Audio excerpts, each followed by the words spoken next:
जिस जन्नत का परहेजगारों से वादा किया गया है उसकी शान यह है कि उसके नीचे नहरें बह रही हैं, उसके फल हमेशा बाकी रहने वाले हैं और उसके साए भी। ये उन लोगों का अंजाम है जो मुत्तकी हैं, और काफिरों का अंजाम दोजख है। और जिन लोगों को हमने किताब दी है वो इस किताब से जो तुम पर नाजिल हुई है खुश होती हैं, और बास फिरके इसकी बास बातें नहीं भी मानते। कह दो कि मुझको यही हुक्म हुआ है कि अल्लाह ही की इबादत करूं और उसके साथ किसी को शरीक न बनाऊं। मैं उसी की तरफ बुलाता हूं और उसी की तरफ मुझे लौटना है।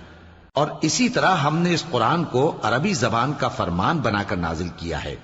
और अगर तुम इल्म आ जाने के बाद इन लोगों की ख्वाहिशों के पीछे चलोगे तो अल्लाह के सामने कोई न तुम्हारा मददगार होगा और न कोई बचाने वाला। और ए नबी, हमने तुमसे पहले भी पैगंबर भेजे थे और उनको बीबियां और